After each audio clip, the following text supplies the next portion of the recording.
Screen पर जो लड़की आपको दिखाई दे रही है, इसका नाम है अमृता चौहान। सिर्फ 21 साल की, फोरेंसिक साइंस की टॉपर, पुलिस की भाषा में कहें तो क्राइम सीन की एक्सपर्ट। लेकिन यही लड़की अपने live in partner Ramkesh Meena, जो आईएएस बनने की तैयारी कर रहा था, उसकी अपने पूर्व प्रेमी के साथ मिलकर इतनी परफेक्ट हत्या करती है कि पुलिस भी पहले तो यही कहती है कि ये तो एक हादसा है। वजह, रामकेश ने अमृता के आपत्तिजनक वीडियो और फोटो बनाए। इसी शक के चलते अमृता कहती है ये सब डिलीट कर दो। रामकेश साफ साफ इनकार करता है, ऐसा कुछ भी नहीं है। और जब यही शक उसके दिमाग पर घर कर जाता है तो अमृता ऐसा कत्ल करती है, ऐसा मर्डर, जो सबको एक हादसा दिखाई पड़ता है। पुलिस भी सोचने पर मजबूर हो जाती है, क्या ये सच में एक्सीडेंट था? लेकिन एक छोटी सी चूक के चलते ये फोरेंसिक की पढ़ी लिखी हत्यारी पुलिस के हत्थे चढ़ जाती है। अब सवाल ये है, क्या ये बदला था या प्लान मर्डर? 15 लड़कियों के गंदे वीडियो का राज क्या था और अमृता ने पुलिस को क्या कबूला? नमस्कार दोस्तों, मैं हूं युग बगड़िया। अगर आप पहली बार हमारे चैनल पर आए हैं तो चैनल को सब्सक्राइब कर लीजिए और बेल आइकन दबा दीजिए, ताकि हमारी हर नई कहानी की नोटिफिकेशन सबसे पहले आपको मिल सके। दोस्तों, आज की कहानी इतनी रहस्यमयी और दिल दहला देने वाली है कि इसे सुनकर आप सोच में पड़ जाएंगे। ये कहानी है एक आईएएस एस्पिरेंट की जलती लाश की और उसकी लिविंग पार्टनर की, जो फोरेंसिक की पढ़ी लिखी हत्यारी बन गई। तो चलिए इस कहानी को शुरू से जानते हैं। राजस्थान का रहने वाला एक लड़का दिल्ली आकर यूपीएससी की तैयारी कर रहा था। लेकिन यूपीएससी की तैयारी करने से पहले उसने दिल्ली के द्वारिका का एक नामी ग्रामी कॉलेज से बीटेक की पढ़ाई भी पूरी की थी। वो जब शुरुआत में यहाँ आता है तो उसकी कई लड़कियों से दोस्ती हो जाती है। जिन लड़कियों से दोस्ती हो जाती है, उनसे नजदीकी बढ़ने पर वो उनकी आपत्तिजनक स्थिति में फोटो और वीडियो अपने मोबाइल में कैद कर लिया करता था और फिर उन्हें हार्ड डिस्क के अंदर सेव कर लिया करता, ताकि इस बात की किसी को कोई भनक ना लगे। हैरान करने वाली बात यह थी कि जिन लड़कियों के वीडियो फोटो बनाए जा रहे थे, खींचे जा रहे थे, उन लड़कियों को भी इस बात का एहसास नहीं था। वक्त बीत जाता है, लेकिन एक लड़की ऐसी थी जो इतनी सतर्क थी, उसे यह पता चल जाता है कि यह वीडियो भी बनाता है और फोटो भी खींचता है उन प्राइवेट पलों के, जब लड़की बिना कपड़ों के होती है या फिर ऐसी स्थिति में होती है जिसको वो किसी को दिखा नहीं सकती। इसी बीच में उस लड़की को जो एहसास होता है तो उसने लड़के से कहा कि तुमने शायद मेरे वीडियो या फोटो लिए हैं, उन्हें डिलीट कर दो। जब उस लड़के को समझाया जाता है तो लड़का साफ साफ इनकार कर देता है और कहता है कि कैसी बात कर रही हो, मैं तुम्हारा वीडियो तुम्हारी फोटो क्यों लूंगा, क्या इसमें मेरी बदनामी नहीं है? लेकिन लड़की कहती है कि मुझे पता है कि तुमने ऐसा किया है, मैं तुम्हारा मोबाइल, लैपटॉप, हार्ड डिस्क सब देखना चाहती हूँ। जब ये बात आती है तो लड़का साफ इनकार कर देता है और इनकार करने पर ही उन दोनों के बीच में तकरार की स्थिति पैदा हो जाती है। कुछ ऐसी स्थिति पैदा होती है कि कत्ल हो जाता है, और कत्ल भी ऐसा था जैसे लग रहा था कोई हादसा हुआ है। ये बात है 6 अक्टूबर 2025 की सुबह लगभग 4 बजे के आसपास राजधानी दिल्ली में गांधी विहार के एक फ्लैट की। इसी बीच में पुलिस कंट्रोल रूम को फोन पहुंचता है कि गांधी विहार में एक फ्लैट है और फ्लैट की चौथी मंजिल पर आग लगी हुई है। आग ने विकराल रूप धारण कर लिया है, जितनी जल्दी हो सके या फायर ब्रिगेड की टीम को भेज दीजिए। सूचना मिलते ही फायर ब्रिगेड टीम को सूचित किया जाता है और वहां से दमकल कर्मी मौके पर पहुंच जाते हैं और देखते हैं कि आग बहुत ज्यादा विकराल रूप धारण कर चुकी थी। आग जैसे ही बुझाई जाती है तो वहां के दृश्य को देखकर ऐसा लग रहा था कि ये बहुत ही भयावह दृश्य था। ऐसा लग रहा था जैसे कोई एसी फट गया या फिर सिलेंडर। अब ये सब देख ही रहे थे कि तभी पुलिस के जो दमकल कर्मी थे, उनकी नजर पड़ती है एक लाश पर। लाश जल चुकी थी और उसके कई हिस्से भी हो चुके थे, क्योंकि वहां पर एक ब्लास्ट जो हुआ था, उस ब्लास्ट की वजह से ही लोग जागे थे। उस ब्लास्ट की वजह से ही लोगों ने पुलिस को फोन किया था। अब जैसे ही ये बात दमकल कर्मियों को पता चलती है, उन्होंने नजदीकी पुलिस स्टेशन को बताया कि यहाँ पर एक हादसा हुआ है, आपको आना चाहिए और इस मामले की जांच पड़ताल करनी चाहिए। पुलिस जब मौके पर पहुंचती है और उनसे बातचीत करती है तो पता चलता है कि अंदर से कुंडी लगी हुई थी और यहाँ आग लगी हुई थी। दमकल कर्मियों ने ही उस कुंडी को खोला था। अब पुलिस प्रशासन वाले भी जब अपनी जांच पड़ताल करते हैं तो उन्हें एसी भी फटा हुआ मिलता है, और जो विंडो एसी था, साथ ही जो गैस का सिलेंडर यानी एलपीजी गैस का सिलेंडर वो भी फटा हुआ था। उसके भी कई टुकड़े हो चुके थे। तो शुरुआत में कुछ ऐसा ही अंदाजा लगाया जा रहा था कि यह एक हादसा है। जो इस फ्लैट का मालिक होता है उसको बुलाया जाता है, उससे बातचीत की जाती है। वो कहता है कि साहब यहाँ पर एक लड़का जिसकी लाश आपको मिली है उसका नाम रामकेश मीणा है, जिसकी उम्र लगभग 32 साल के आसपास थी, जो कि राजस्थान का रहने वाला है। परिवार में उसके माता पिता और भाई है। वो कभी कभार यहाँ आते हैं, आप चाहो तो उनसे बात कर सकते हो। जैसे ही ये सूचना उनके परिवार वालों को दी जाती है, परिवार वाले मौके पर पहुंच जाते हैं, और परिवार वालों ने अपने उस बेटे को जिस रूप में देखा था, उनका जो पूरा का पूरा कमरा जो जला हुआ था, सब कुछ जलकर तहस नहस हो चुका था। इसी बीच में उन्होंने कहा कि साहब ऐसा लग रहा है ये कोई हादसा नहीं बल्कि हमारे बेटे का किसी ने मर्डर किया है। कुछ पुलिस वालों को भी ऐसा लग रहा था, वो अजीब सी बातें कर रहे थे। लेकिन बाद में जो फोरेंसिक एक्सपर्ट टीम वहां पर आई हुई थी, उन्होंने कहा कि साहब लगता तो हमें भी कुछ ऐसा ही है कि यहाँ पर यह हादसा नहीं बल्कि यह हत्या हुई है। वो कहते हैं कि आप कैसे कह सकते हैं कि यह हत्या हुई है। वो कहते हैं कि साहब अगर गैस सिलेंडर फटता तो उसे रसोई के अंदर फटना चाहिए था, वो इस कमरे के अंदर कैसे फटा ये समझ में नहीं आ रहा था। अब पुलिस वालों का दिमाग यहीं से जो ठनक जाता है, यहीं से घूम जाता है। जब पुलिस वालों ने आसपास के जो फ्लैट में रहने वाले लोगों से बातचीत करना शुरू किया, तो बातचीत के दौरान पता चलता है कि जो रात बीत गई, उस बीती हुई रात में यहाँ पर 3 जने दिखाई दिए थे। 3 लोग थे। कौन थे, कहां से आए थे, क्यों आए थे, ये सब तो पता नहीं। अब बस पुलिस यही जानने के लिए जो वहां पर आसपास के इलाके में उस बिल्डिंग के अंदर बाहर जहां जहां भी सीसीटीवी कैमरे लगे हुए थे, उन सभी सीसीटीवी कैमरों को खंगालना शुरू कर देती है। तो पता चलता है कि 5 अक्टूबर 2025 की रात लगभग 8:30 बजे के आसपास 2 जने आते हैं, जिन्होंने अपने चेहरे को जो पूरी तरह से ढका हुआ था, एकदम अनजान शख्स थे। वो लोग पहले कभी यहाँ पर देखे नहीं गए थे। और लगभग 39 मिनट बीत जाने के बाद उनमें से एक युवक जो था वह बहुत जल्दी में उस कमरे से बाहर निकलता है, और जब निकलता है तो उसका चेहरा पूरी तरह से ढका हुआ था।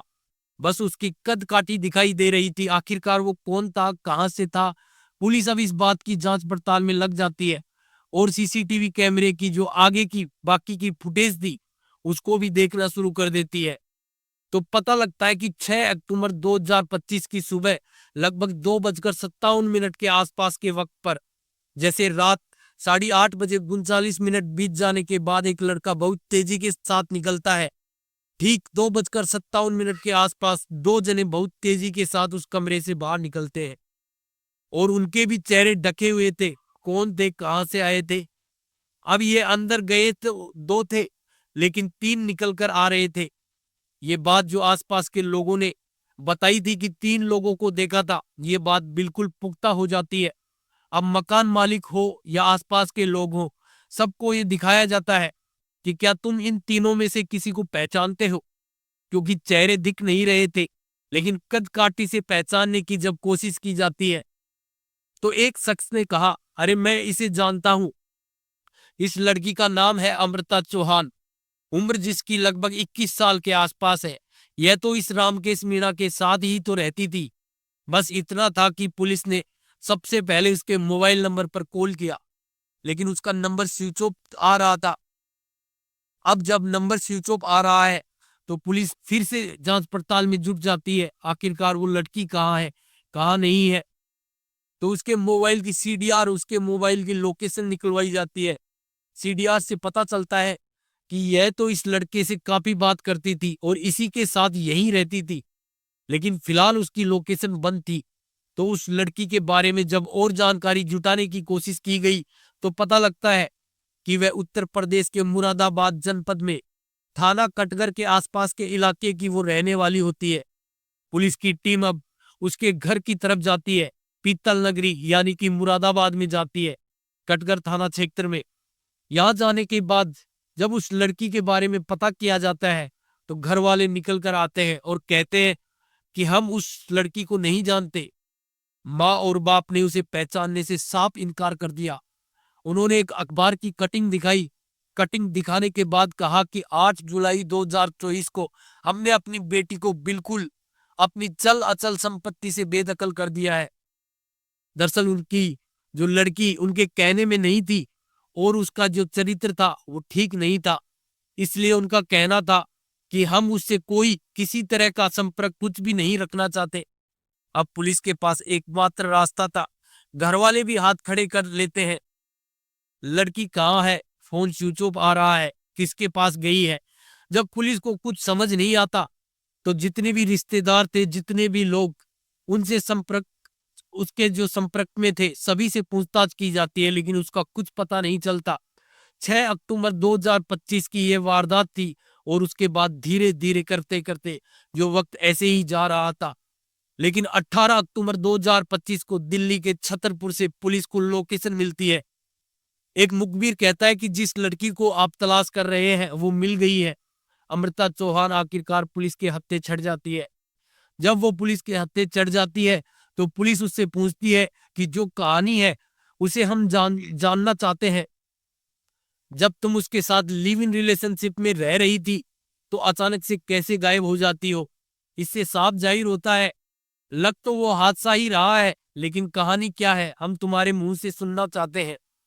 तब उस लड़की ने कहा कि जुलाई 2025 की बात है।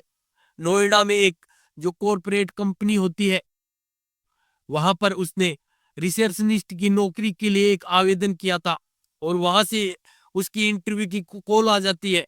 जब वो रिसेप्शनिस्ट के लिए इंटरव्यू कॉल पर जाती है, इंटरव्यू देती है और जब इंटरव्यू देकर निकल रही थी वहां उसे एक हैंडसम सा लड़का दिखाई देता है। उस हैंडसम लड़के का नाम रामकेश मीणा होता है। उसे देखती है और देखते ही वो खुश हो जाती है, यानी कि दोनों आपस में एक दूसरे से बातचीत करने लगते हैं। जब उस लड़के से पूछा जाता है तो वो कहता है कि वो राजस्थान का रहने वाला है, यूपीएससी की तैयारी कर रहा है, आईएएस बनना चाहता है, आईएएस बनकर वो देश की सेवा करना चाहता है। बस इतना था कि लड़की ये सब सुनकर खुश हो जाती है। लड़की भी अपने बारे में बताती है। उसने कहा कि उसने फोरेंसिक साइंस में बीएससी की पढ़ाई की है, फिलहाल वो सीएस कर रही है। लेकिन वक्त आगे बढ़ रहा था, दोनों की बातचीत का सिलसिला शुरू हो चुका था। बहुत सारी बातें करते थे एक दूसरे से, सुख की दुख की।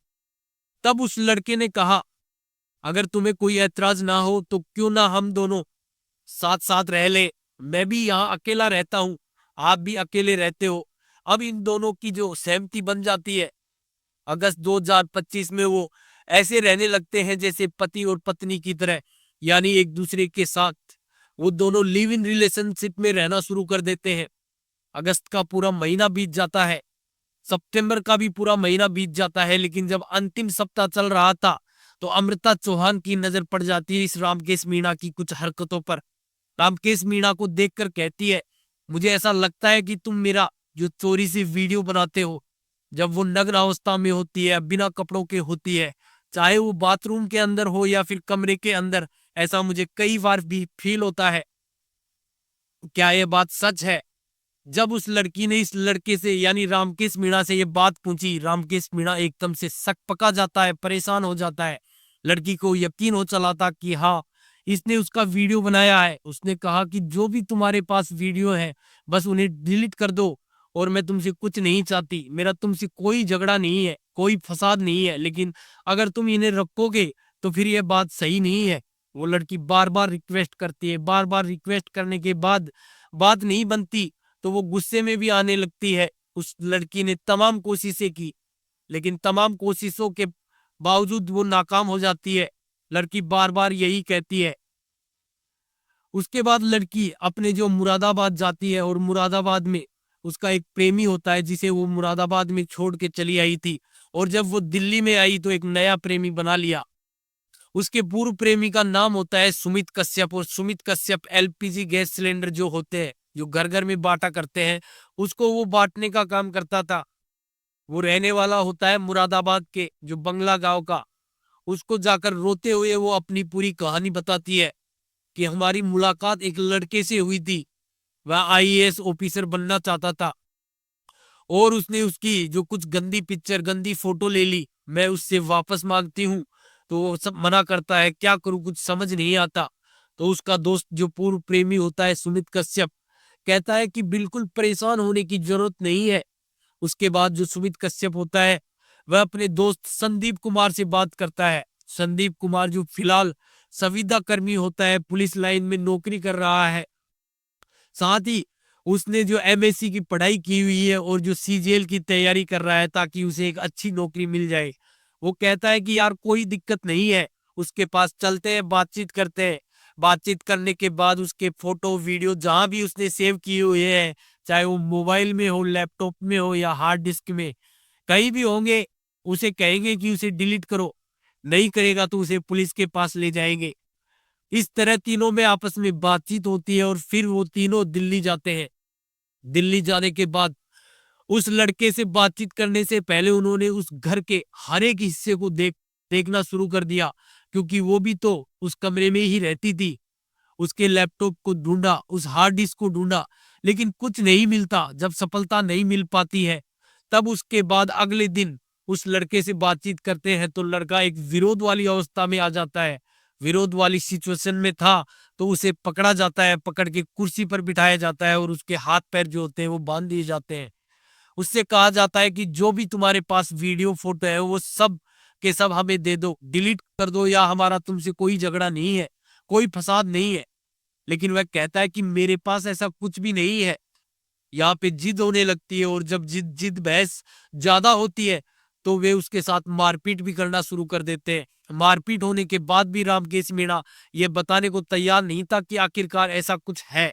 तब उस लड़के ने कहा कि अगर तुमने मेरे साथ ऐसे ही जो किया तो मैं जो चिल्लाऊंगा, चीखूंगा।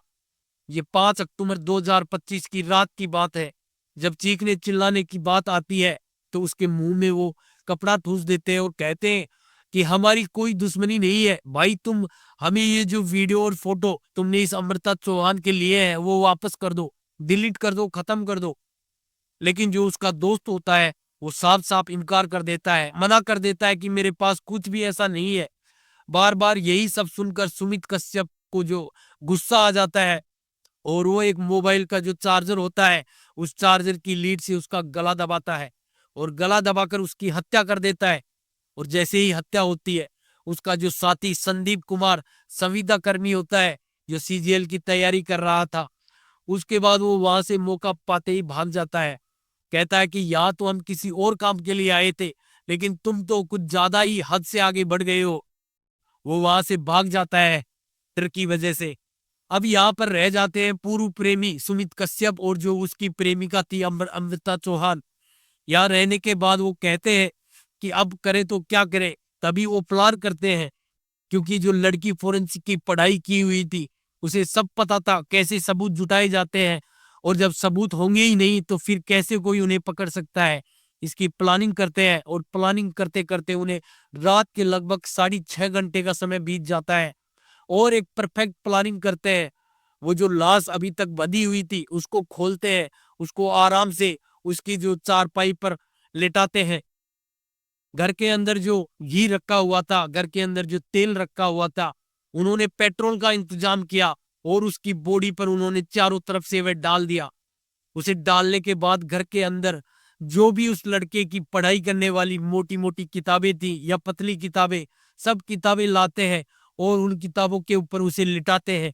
यानी कि उसकी एक तरह से चिता बनाते हैं, जैसे किसी का अंतिम संस्कार किया जाता है। उपले जो होते हैं उन्हें जो डेड बॉडी पर चारों तरफ लगाए जाते हैं, ऐसे ही उपलों की तरह उन किताबों को लगाया गया था। और साथ ही जो उसके कपड़े होते हैं, जो ज्यादा ज्वलनशील पदार्थ थे, ज्यादा जलने वाली चीजें थी, उसको भी लगाते हैं। अब जो सुमित कश्यप अमृता का प्रेमी था वो एलपीजी गैस वितरित करता था। इसको पता है कि अगर इसको जो रिजर्व कर दिया जाए, इसके रेगुलेटर को खोल दिया जाए तो कितनी देर में आग लग सकती है। उसको पूरी एक्सपर्ट जानकारी थी। रसोई के अंदर से सिलेंडर लेकर आते हैं। लाने के बाद उसके चेहरे के बिल्कुल पास में रेगुलेटर खोल के रख देते हैं और यहाँ से फिर वह अंदर की एक ऐसी जगह पर आग लगाते हैं जहां से कुछ देर तक जो आग जलती रहती है। यहाँ से वो आराम से जाते हैं। जब जा रहे थे तो वो जो दरवाजा है उसमें जाली होती है, जाली को तोड़ के अंदर से कुंडी बंद कर देते हैं। ये सब कुछ ऐसे प्लानिंग करते हैं जैसे कि लगे कि एक हादसा है और कुछ भी नहीं। साथ में उन्होंने उसका लैपटॉप, हार्ड डिस्क और मोबाइल भी ढूंढ निकाला।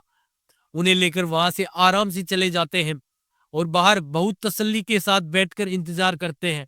और इसी बीच में आग अब विकराल रूप धारण करने लगती है। जैसे जैसे आग ज्यादा तेज बढ़ रही थी, उसके आसपास चारों तरफ आग लगने लगी। यह आग पकड़ लेती है सिलेंडर, और जो सिलेंडर में एक तरह से बहुत तेज ब्लास्ट होता है।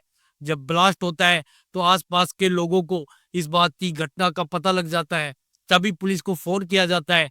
लेकिन जब तक यहाँ पुलिस आई, उस ब्लास्ट की वजह से उस बॉडी के भी जो कई चितड़े उड़ जाते हैं। ऐसा बताया जाता है कि वह जलकर खाक हो जाती है, भारी मात्रा में वह जल जाती है। यानी कि उसने बहुत बुरा काम किया था। शायद इस बुरे काम के नतीजे की वजह से उसको यह सजा मिली थी। अब इसके बाद फिर पुलिस ने उस लड़की को 18 अक्टूबर 2025 को गिरफ्तार कर लिया था। गिरफ्तार करने के बाद जो उसके दोनों साथियों का नाम आता है, सुमित कश्यप और संदीप कुमार। आखिरकार सुमित को 21 अक्टूबर को गिरफ्तार कर लिया जाता है और जो उसका साथी संदीप होता है उसको 23 अक्टूबर को गिरफ्तार किया जाता है। 27 अक्टूबर 2025 को इस पूरे घटनाक्रम का खुलासा कर दिया जाता है। और जब इस घटनाक्रम का खुलासा होता है तो लोगों को वाकई यकीन नहीं होता कि इन्होंने इतनी परफेक्ट प्लानिंग की है। यदि वो गैस सिलेंडर वहां फटा हुआ नहीं मिलता, रसोई के अंदर ही फटा हुआ होता, तो शायद यह हमेशा के लिए हादसा ही माना जाता। पुलिस ने अमृता चौहान के पास से जो हार्ड डिस्क, लैपटॉप और मोबाइल को रिकवर किया। जब उसको पुलिस ने अपनी जो तरफ से देखना शुरू किया, फोरेंसिक जो एक्सपर्ट ने जो उसके बारे में पता किया, तो उसमें लगभग 15 लड़कियों की गंदी तस्वीरें थी, गंदे वीडियो फोटो थे। उन 15 में से एक लड़की अमृता चौहान भी थी। शायद उन लड़कियों को इस बात का एहसास नहीं था, क्योंकि जिस तरह से वीडियो फोटो लिए गए थे उन्हें भनक भी नहीं थी। इससे ये साफ होता है कि वो जो लड़का रामकेश होता है वो भी कोई दूध का दूल्हा नहीं था। उसने जो पाप किया था वो गलत किया था। शायद उसकी वजह से ही उसको यह सजा मिली थी। लेकिन जब पुलिस से मीडिया वालों ने बातचीत करने की कोशिश की कि अब उन 15 वीडियो में जो लड़कियां हैं उनका क्या करोगे, वह कहते हैं कि अगर किसी के घर वालों की तरफ से या किसी लड़की की तरफ से कुछ मामला आता है तो इस मामले की जांच पड़ताल की जाएगी, कार्रवाई की जाएगी। लेकिन कार्रवाई किसके खिलाफ की जाएगी? जिसके खिलाफ जो होती उसको तो सजा मिल चुकी है, वो तो मर चुका है। और फिलहाल जिन्होंने इस घटनाक्रम को अंजाम दिया है, पुलिस ने उनको जो गिरफ्तार कर लिया है और गिरफ्तार करने के बाद उनको जेल भेज दिया है। उनकी बाकी की जिंदगी शायद सलाखों के पीछे गुजरेगी। दोस्तों, अगर आपको हमारी कहानी पसंद आई तो चैनल को सब्सक्राइब करना न भूलें और बेल आइकन दबा दें, ताकि हमारी हर नई वीडियो की नोटिफिकेशन सबसे पहले आप तक पहुंचे। इस वीडियो को अपने दोस्तों और परिवार के साथ शेयर करें ताकि जागरूकता फैले। हमारा मकसद सिर्फ कहानी सुनाना नहीं, बल्कि आपको सतर्क और जागरूक करना है। अगर आपके पास कोई ऐसी कहानी है जो आप हमें बताना चाहते हैं तो कमेंट बॉक्स में लिखें। मिलते हैं अगली वीडियो में एक नई कहानी के साथ। जय हिंद, जय भारत।